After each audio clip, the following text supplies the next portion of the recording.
Good morning and welcome, Patriot Radio News Hour. I'm Joe Jaquint, CEO of the Patriot Trading Group, and our toll-free number, 800-951-0592, the physical delivery of wealth insurance. Gold and silver, it is what we do, and quite honestly, we've been doing it better than everybody for 26 years now.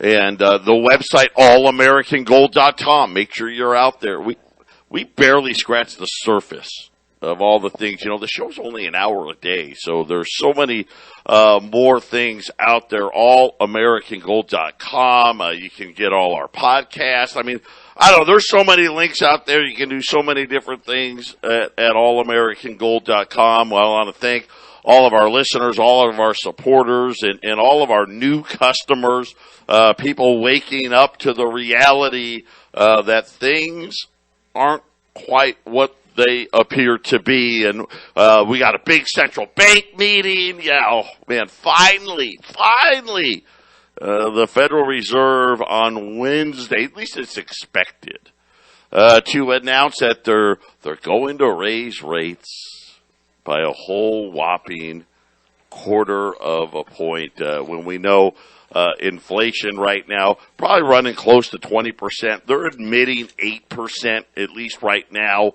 but we know it's much, much higher than that. It's actually laughable. It's reckless what they have done.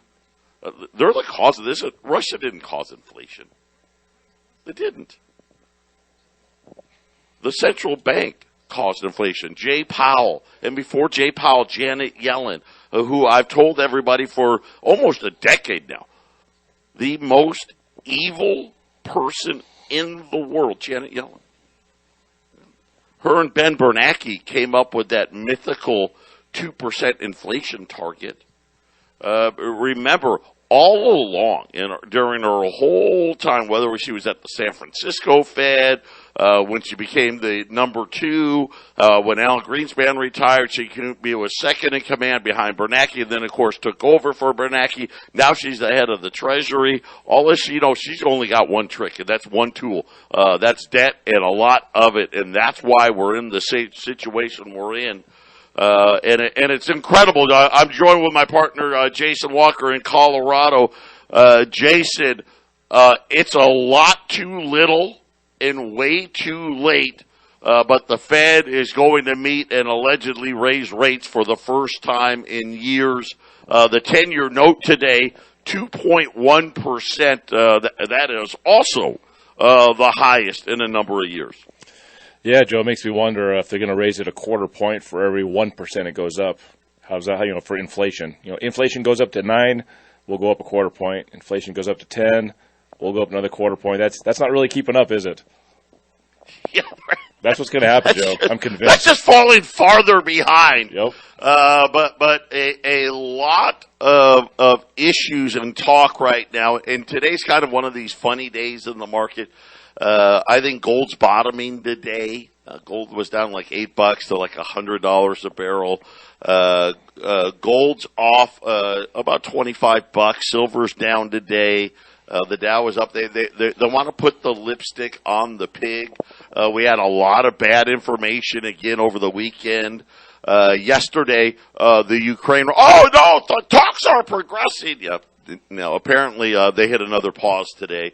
And like I said, the only way Ukraine talks, peace talks work, Zelensky's out of power and Russia's got a puppet in there. Period. It's the only way it's coming to an end. But things are going to get a lot worse before they get better. But there's been a lot of talk now. People are starting to figure out, hey, what's the world going to look like after this? And several of the banks getting major downgrades today due to exposure to Russia. Remember, we've got a Russian bond payment that's supposed to be due tomorrow. No one expects them to pay it. So the one thing that seems to be gaining momentum is a much, much weaker dollar when all of this is said and done. and a much, much stronger Chinese renminbi, and a lot of different reasons, Jason. We're kind of talking about, hey, what is this? What does this have to do? Because make no mistake about it, this is another banker war. And where is China going to fit into this? And I think China's going to do what they have to do to ensure when this is over, our piece of the pie is going to be a lot bigger. I think so, Joe. I think so. Yeah, it's they've done it for centuries. Actually, the world reserve currency switches to some other country, that becomes the world reserve currency, and their economy is great, and their standard of living goes up because they're around that world reserve currency. I mean, if you're the fish, the little fish in the ocean, if you can swim around the whale, you're going to get all the scraps, right? The bankers are the whale. The elites, they're the whale. And America's no longer our herd of fish aren't going to be swimming around that whale very much. It looks like the Chinese fish, Joe, are going to be. Well, let's face it, they go to where the money is, right? Yep. And to Jason's point, they've been doing this for centuries now. And again, when we start looking at what's in front of us, the dollar's coming to an end. We're going to get a digital currency. We talked about, we played that clip last week with Glenn Beck. Most people have no idea. Our freedoms are going to go away. The world's largest tracking device, i.e. a digital currency, is coming. And the fact of the matter is, when all of the dust settles on all of this, plan for a much weaker dollar and a much lower standard of living. That's what's going to happen. Patriot Radio's News Hour. We're going to be back after 800-951-0592. Patriot Radio News Hour. So let's look past for just a minute. Let's look past the war in Ukraine. Let's look past this ridiculous dog and pony show that is the Federal Reserve. Because again, now remember, just go back a couple of years. They swore to us there was no inflation. Matter of fact, they started trying to trumpet the new modern money theory, which was absolute asinine policy that, oh, well, you know what, apparently we can print as much money as we want and it won't cause any inflation. I told you it wouldn't work then. I begged you to buy gold then. Then they came out with this great word, transitory. Oh, it's just transitory. And they let that word go for like a whole year before they finally had to admit it was time to retire that word. And then over the weekend, Janet Yellen comes out and tells all of America that was listening, which isn't very many, well, we're probably going to have a whole other year of really bad inflation, which, again, if she's willing to admit to a year, you know it's much worse than that. Prime example. This is a guy, you're going to hear this name more and more. He is starting to gain a almost cult-like following. He works for Morgan Stanley. His name is Zoltan Pozsar, P-O-Z-S-A-R. Now, he used to work for the New York Federal Reserve. So, obviously, the New York Federal Reserve, right, that oversees Wall Street. So, he is very, very well connected. Well, he had put out a research paper that was talking about after the war, after the Ukraine war. He said that the results in what he called a commodity collateral crisis, right? And we're seeing that, right? And believe me, it's not, I know they want to pretend it's over, Far from it. A matter of fact, we just hit the first big burst.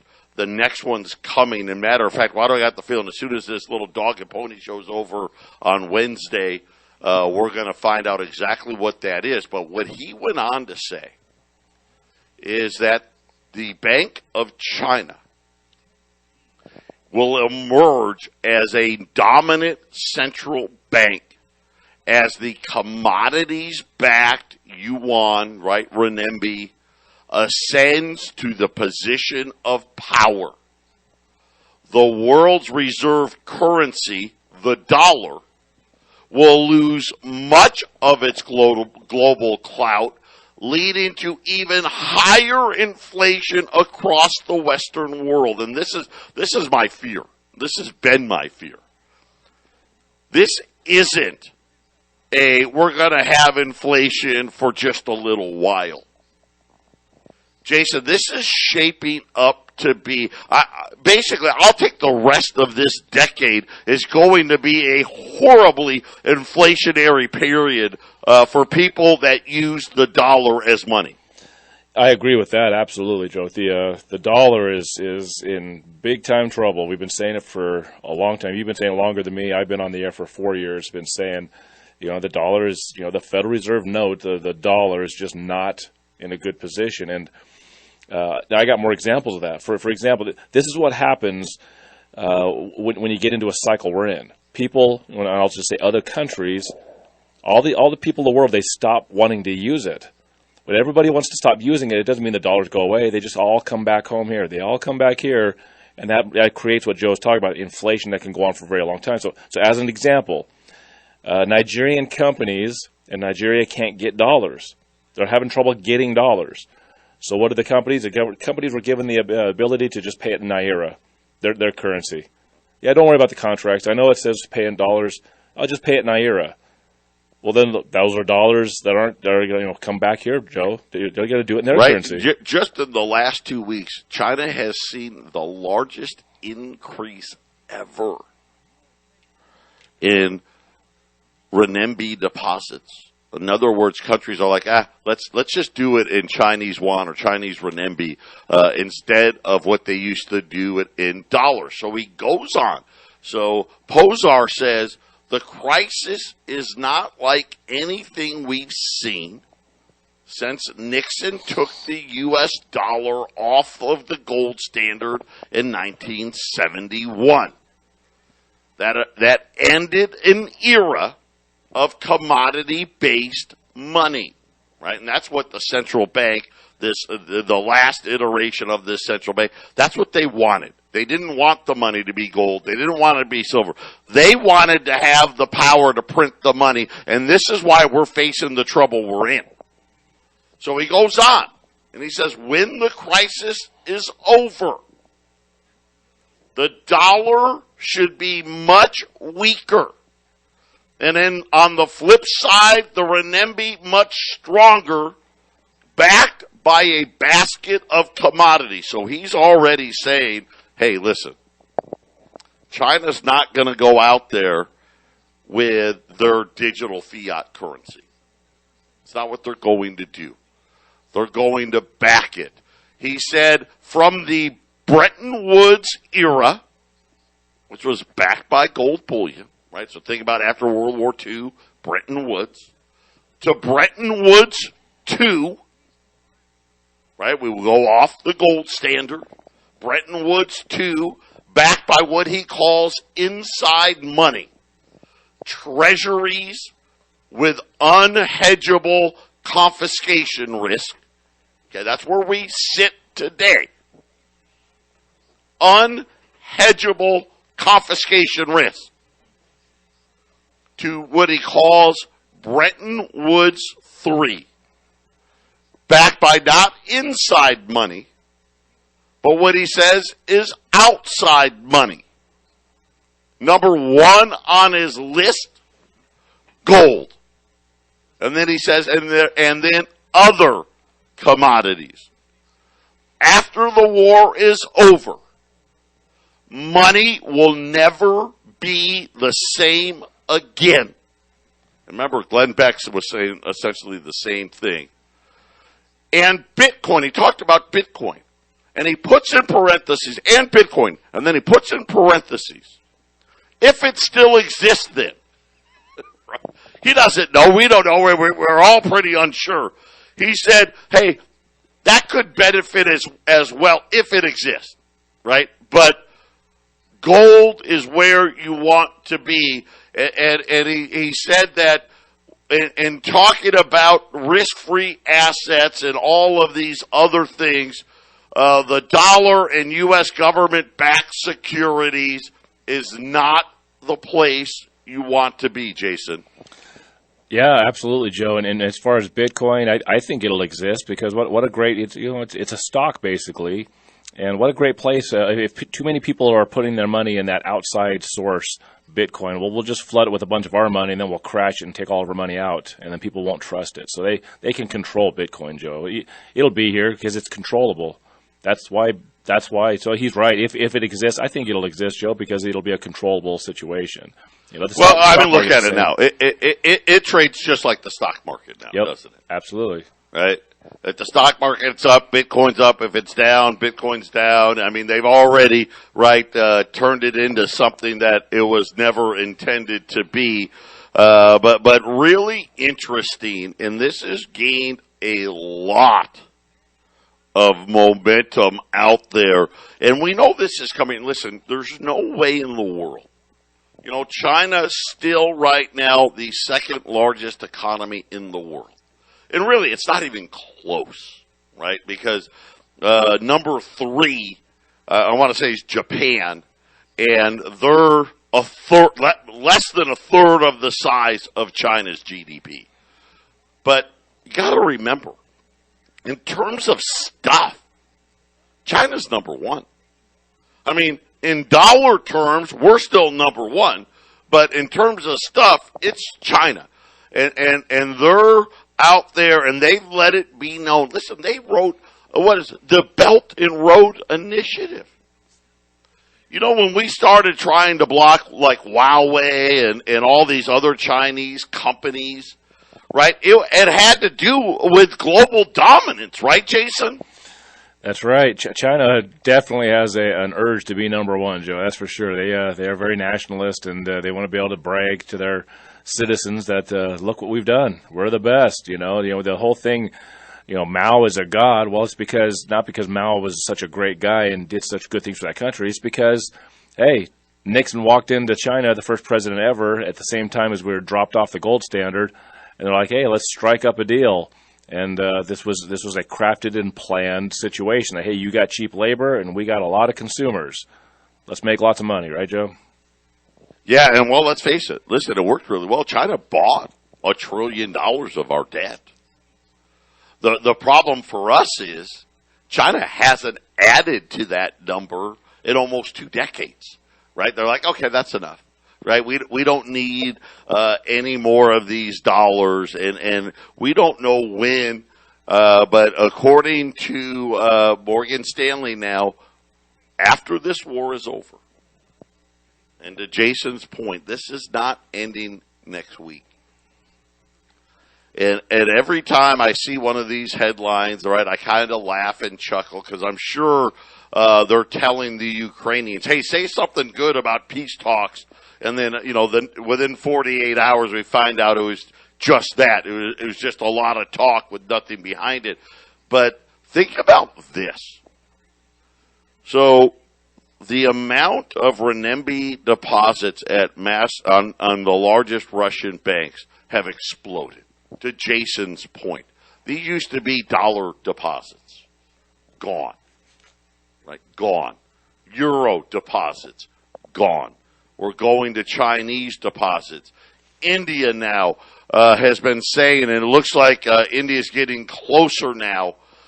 India, what's abstained, right, from the resolution against Russia at the United Nations, says that they're moving quickly to try to establish a cross-border trade with Russia in a rupee ruble payment mechanism that will allow it to continue to trade with Russia. And this is part, I think, of the Chinese influence here. Because let's face it, I mean, China and India are not friends. But India is going to emerge as the third biggest economy in the world here very, very quickly. And it just makes sense now that India and China, even though they're not friends, seem to have the very same position, don't they, Jason? Exactly, Joe. Exactly. And I mean, just look at the Olympics.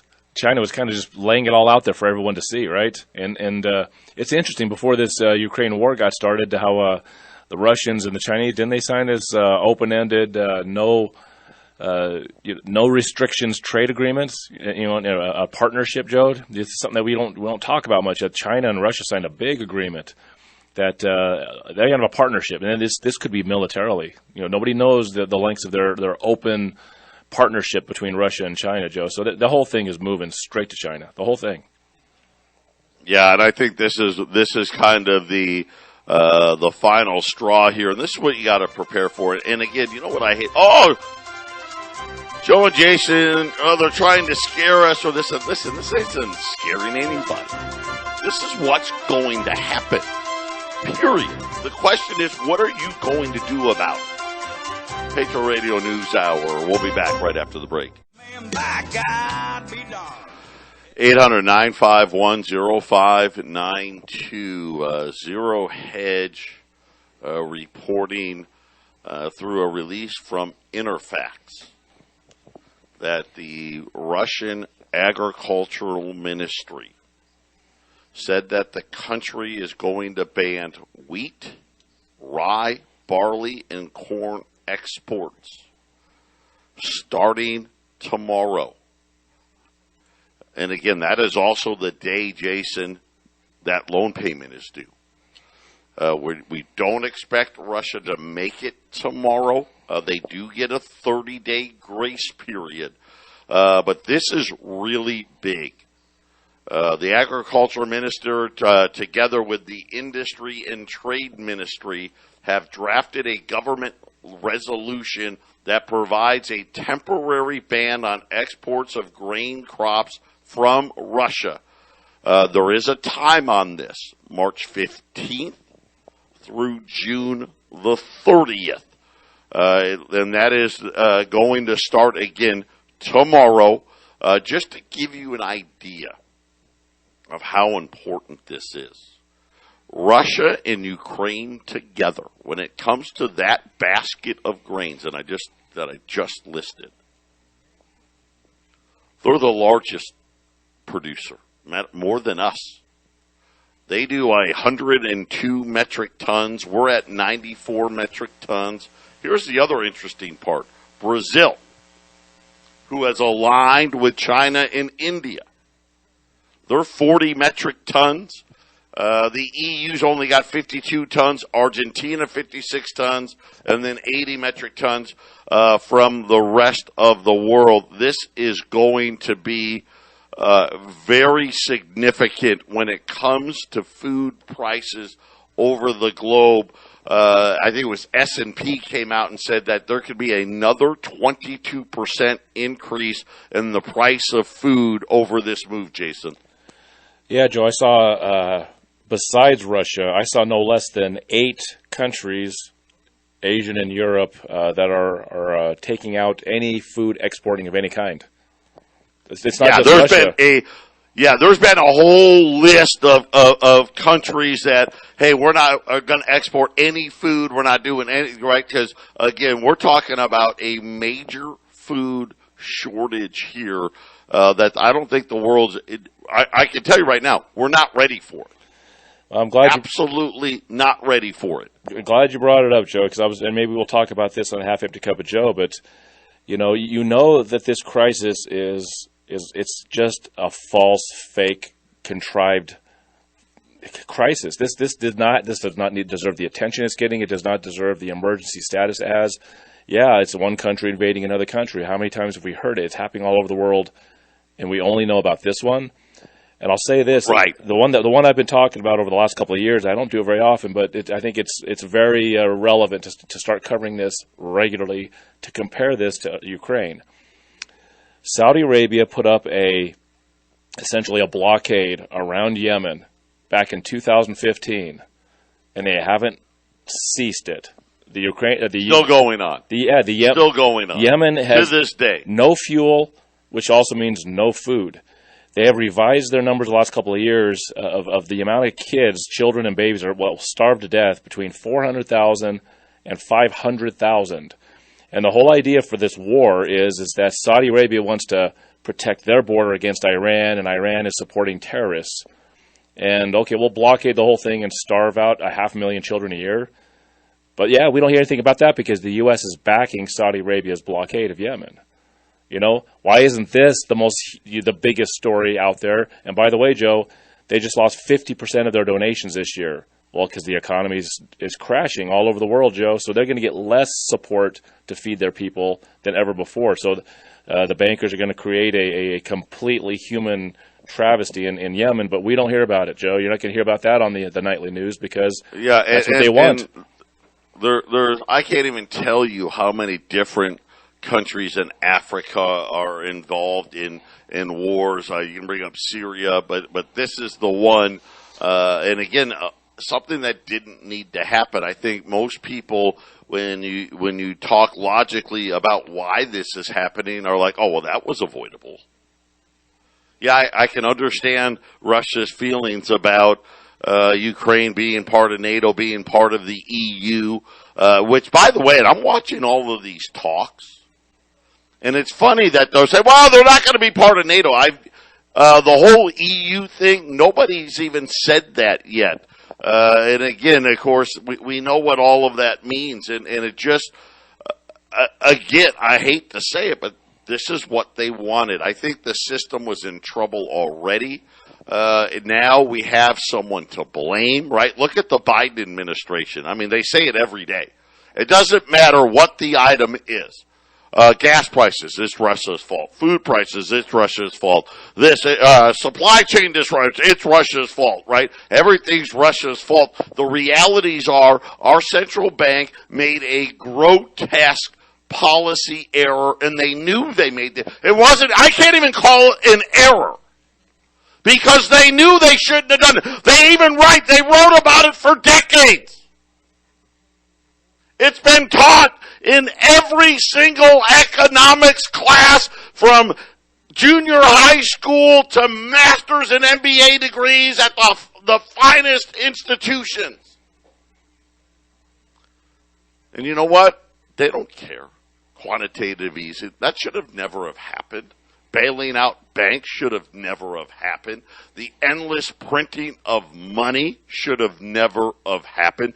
Interest rates at zero for almost what? Now, what are we going on? Right? 15 years? Those are asinine policies that were begging for a crisis. And now that the crisis is here, right, they needed somebody else to blame, Jason. Absolutely, Joe. And why do I feel like when food becomes more of an issue for larger economies, that pretty soon, well, look at these people, then the news will come out, look at these starving people in Yemen, that's all Russia's fault. That's what you're going to see, Joe. Yeah, and I got a bad feeling it's going to be more than Yemen. Oh, yeah, it's going to be a lot more than Yemen. Huge economies really start to suffer. I know that there's been unrest over fuel prices and food prices all over the world. They just don't report, right? Because it's all Russia. So you don't hear about it.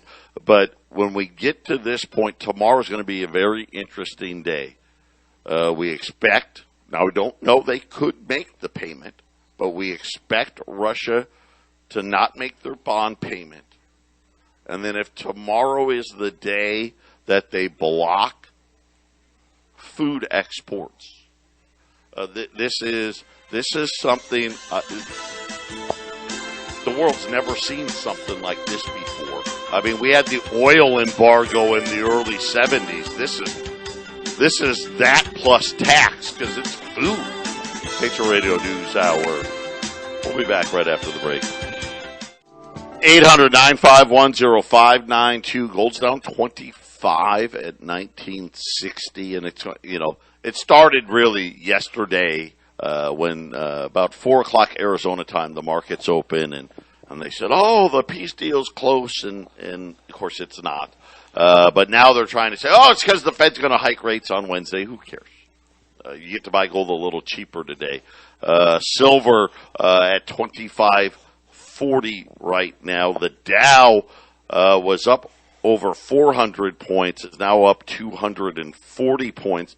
The Nasdaq's gone negative, down 108. The S&P is up 6. The 10-year note 2.11. News out of China this morning. Shenzhen. This is a huge manufacturing hub in China, home to, I believe it's the largest container port in the world. 17.5 million people has been put on lockdown due to a COVID outbreak. China says that everything's being shut down until at least March the 20th. Foxconn, a major piece there. Here's the good news, that the Foxconn makes most of its iPhones in a different city. But it'll affect everything from, and Apple that I guess isn't an iPhone, but it looks like the majority of iPhone production will be okay. That's what they talk, because Apple's such a big part of the stock market.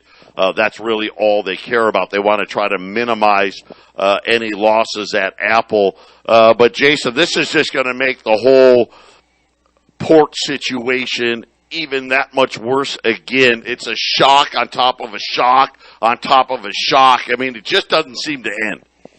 Yeah, you got to protect Apple, though, right? Apple has a bigger GDP than most small countries. and I'm reading this article, and I'm like, "Are you kidding me?" That's what they wanted you to know. Yep. Hey, listen, 17 million people just went on lockdown. The largest port in the whole world is essentially not functioning. But don't worry, you can still get an iPhone. The country of Apple will be protected. That's exactly what it was, Joe. Your corporate interests will be taken care of, and that's what we've turned into. We're turning into a world of multi-conglomerate, massive companies that control these little chunks of our reality. And Apple is firmly in there. You got Facebook and all these massive companies, right? They control their corner of the world, Joe. Yeah, well, we've been talking a lot, obviously, about gas prices. Gas here, even the cheap, like Walmart gas, $4.49 here. That's cheap gas now in Arizona. Diesel is even worse. And Reuters, Zero Hedge is reporting, and this was over the weekend. Diesel prices can go a lot higher. They're saying diesel fuel inventories are only at 30 million barrels. And that sounds like a lot, but, think about all the trucks out there and all that stuff. Our strategic oil reserve, we have like 600 million barrels in that. So when you think about diesel, that's it, just 30 million barrels. They're saying that is way below the 5-year average, and is the lowest level for diesel fuel in almost 2 decades. And they're saying that there's no relief in sight. And they started showing diesel fuel reserves in Europe, diesel fuel reserves in Singapore, diesel fuel reserves pretty much all over the globe have fallen by a combined 110 million barrels in just the last year alone. So when you think about global diesel storage, it is at multi-decades low at a time when, let's face it, right, this Russia thing isn't going. I know crude oil's off today. It has been off since it hit that peak, but it's not going to stay down long for stay low for very long, Jason. And with the inventory levels in this kind of condition, now we're talking about, could we see diesel fuel $6, $7, $8 a gallon? It's already happening, actually, because I was watching, just one of the guys I watch, a YouTuber, his name is Jeremiah Babe, and he basically just says the same stuff we do, so I don't usually play his clips, but once in a while he does his little field trips. He goes out and films stuff that's going on. He's in Southern California, Joe, and I think it was Friday I was watching a video he made, and one of his Bank of America branches just shut their doors. Yep, we're done. And then he drove down the street and 609 regular gas and 649 super unleaded. Yeah, and I bet you diesel was probably close to 7. Yes, I think diesel was 689 or something like that, or almost 7. Yeah, so there you go, Joe. Almost 7. We're following. I like watching Southern California because that's always where we're going to end up. They're always leading the way to all the gloom and doom that's economically happening to us, Joe. You know, it's so funny, and I guess maybe I should start doing that. My wife and I, we went to Fry's yesterday, and I'm sorry, on Saturday. It was Saturday. Middle of the day, and Fry's, Kroger, big, huge grocery store chain. When you think grocery stores, it's Walmart and Kroger. They had, they have a hot food section. Where you get the chicken and the fries and the macaroni and cheese and all this. They're not even doing it. It's just empty. They don't.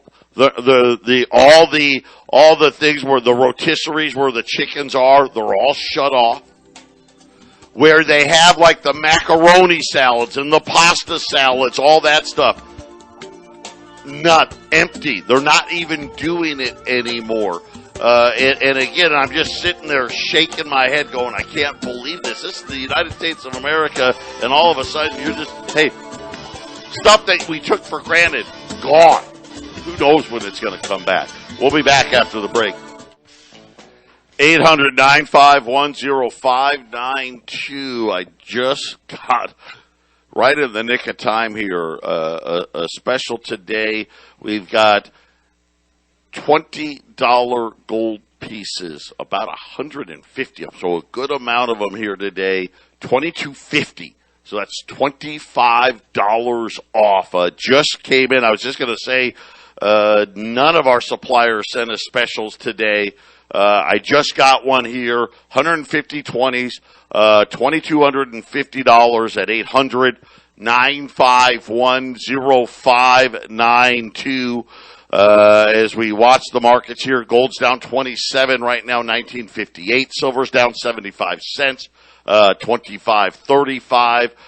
The Dow is mixed. The Dow's up. The Nasdaq's down 120. The Dow's up 250, and the S&P up 2 points. So let's call it flat. So a very, very mixed day on Wall Street. Tomorrow's going to be very interesting. Will the Russians, will they or will they not make the payment? Is that export ban? It looks like it's going to go in place on those food commodities, and that's going to be very interesting as the Fed starts day one of its meeting, Jason. Yeah, this week there'll be a lot of action this week with the so-called big guys, with all their the big talk, all the decision making, and we'll see about the quarter point raise and all that, Joe, and then they'll decide. They'll say, well, if the markets freak out over a quarter point, which I think they probably will, we're going to see downward in that, and I think Russian doesn't pay debt and on and on, right, Joe, as the gloom and doom of the markets continue and the inflation and all that. Well, and here's the problem. How can Jay Powell be dovish tomorrow or Wednesday? I don't know. I don't know.